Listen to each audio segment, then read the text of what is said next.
I was scrolling through Instagram the other day and I saw a post by the very popular street photographer Alan Schaller.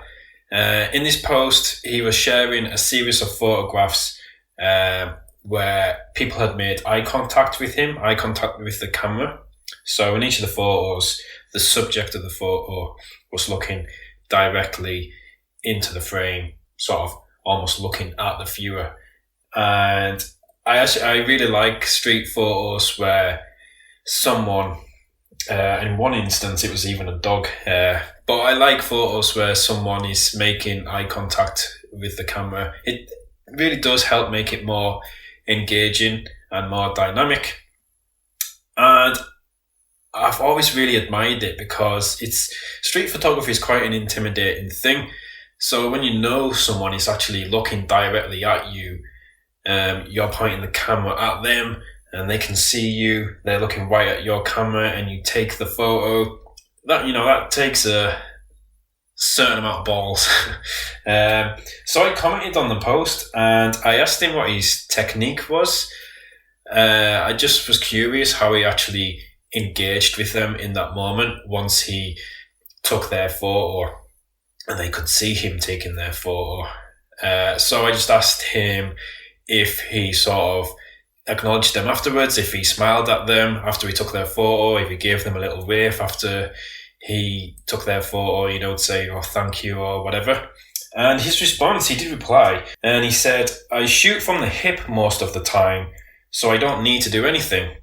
So he's not necessarily actually making eye contact with the people he's shooting himself. He's not actually acknowledging them.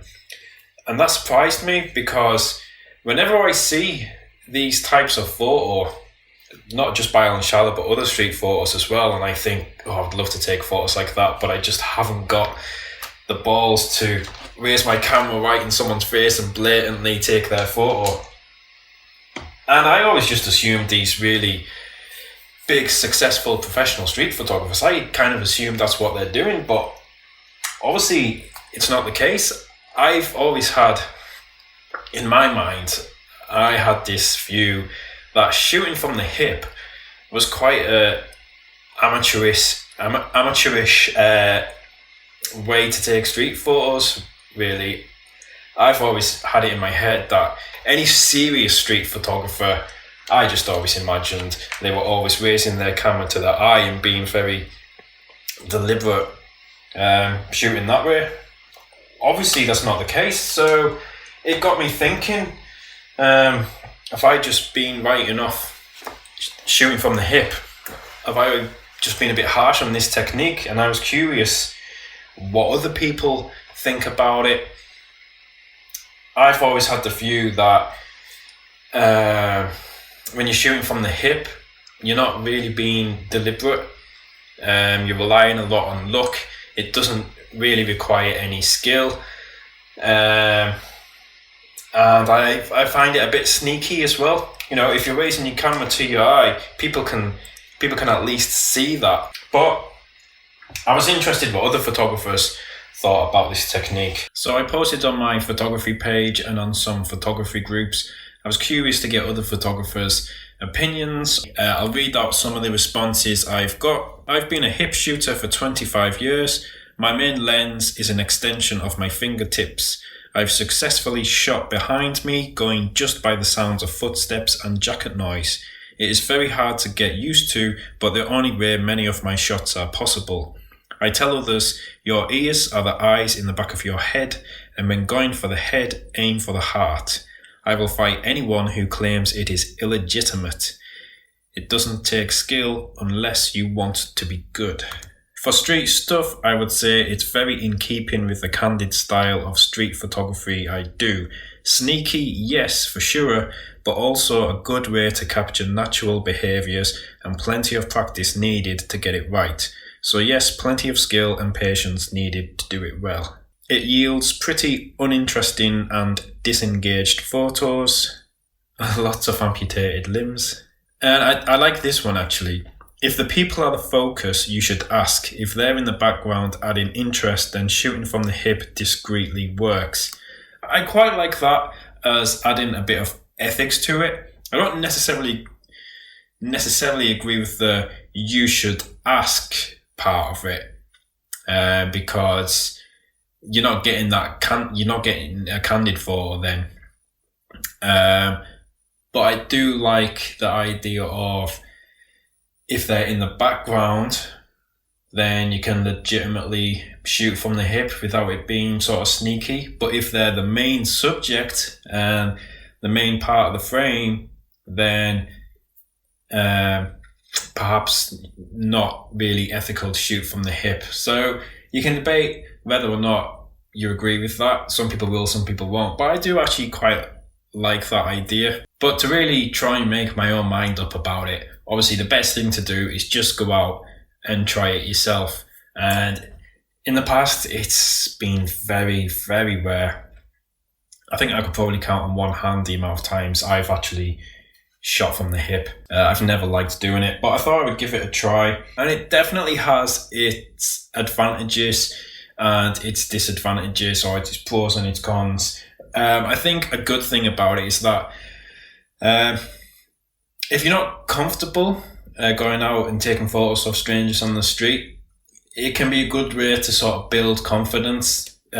Because I've done little photography throughout this pandemic, I'm a bit out of practice and haven't done it in so long, so probably not as comfortable at it, having not done it for so long. And I spoke about in my last video as well, I've never really been comfortable doing it in my hometown either, particularly because it's such a small town. So if you're not comfortable, yeah, it is easier to shoot from the hip than it is to raise your camera in front of people. So I can empathise with that. And it definitely did help build my confidence. The more time I spent out there, the more confident I was getting.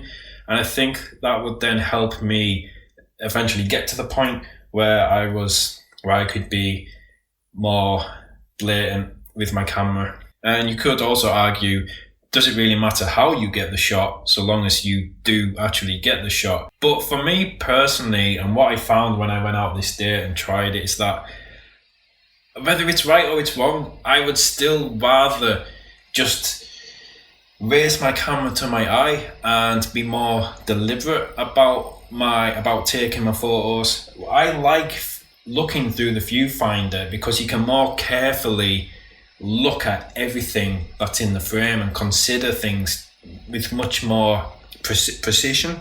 When you're shooting from the hip, there is definitely much more look to it. Now, I did also realise doing it that it isn't complete look. There is still some sort of skill to it. I think it definitely helps, and this is the case for street photography anyway, whatever technique you're using, but it definitely helps to understand how your camera sees. You need to know what 23mm looks like. You need to know what 50mm looks like, particularly if you are shooting from the hip, because you're not viewing and carefully moving around and carefully considering everything. I understand the comment of it's like an extension of your arm, because if you're holding the camera down at your hip and you're not looking at what the camera's looking at, you really need to know what that camera is seeing when you press the shutter. Otherwise, you are going to get a lot of chopped off limbs and things like that. So it would definitely take a lot of going out and practicing. So I can understand there being an element of skill there, but I still prefer being much more deliberate about it like that. And I also just enjoy that more, I think. I think holding the camera down on my hip, pressing the shutter like that, it feels a bit more like you're spraying than you're praying.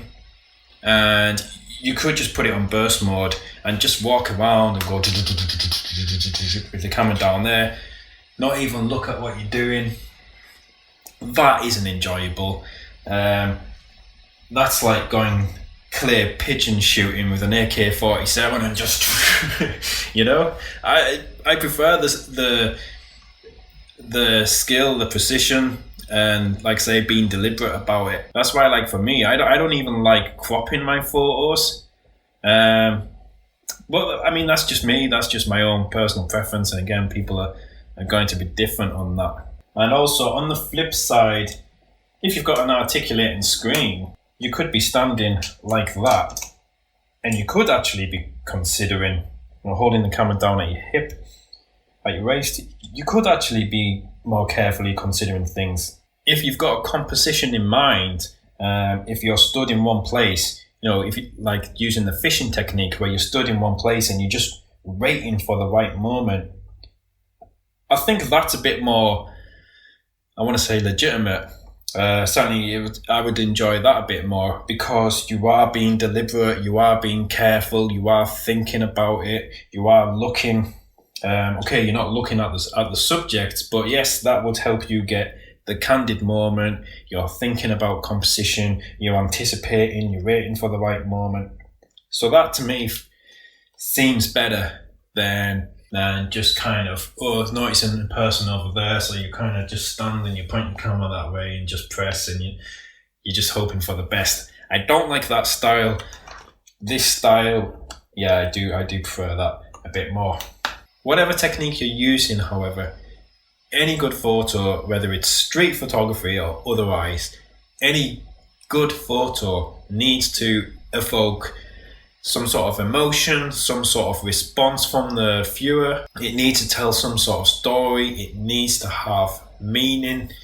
It's not enough to just walk down a busy street in the center of a city and whoever happens to walk by just snap a photo. Anyone can go into a busy city center street, pick up the camera and snap a photo of whoever happens to be there at that time. And unfortunately, that's what a lot of street photography that you see on photography groups and on social media, on Instagram, unfortunately, that's what a lot of it is. And that's what a lot of my photos are here. That's partly why, again, I prefer being more deliberate with my photography and actually looking and considering everything and being more precise about what I'm actually taking a photo of. If you are going to shoot from the hip, I would urge people not to just hold the camera down by the waist, either to the side or behind them or whatever, and just with a finger on the shutter, just because there happens to be someone there, without really considering, without really looking and engaging. 9 times out of 10, it's not going to produce a good photo. And again, I don't really like any of the photos that I took on this day. If you compare them to some of my best street photography, with all of them, I've always actually raised the camera, and if I'm using this, I'll look through the viewfinder. If I'm using let me just grab it. If I'm using my little XF10, I'll still hold the camera like that and actually look through the LCD screen and still make a point of where I'm holding the camera and looking at the subject, and I'm still very, very deliberate about it, and I think that produces the best results. So that's just my opinions on shooting from the hip. I guess it's something that is always going to split opinion. Some people are going to be for it, some people are going to be against it. But I would love to know your opinions as well. So do let me know in the comments where you stand on shooting from the hip. Is it a yay or a nay? Do you think it's sneaky? Do you think it's legitimate? Whatever your opinions are on it, let me know in the comments. Pleased to say, in my next video, I'm actually, now that things continue to ease here, in my next video, I am actually going to be out with my tripod and filters and actually photographing a sunrise. I haven't done that in a long time either, so that's going to be fun. So I hope to see you for that. Otherwise, thank you very much for watching, and I hope to see you next time. Bye.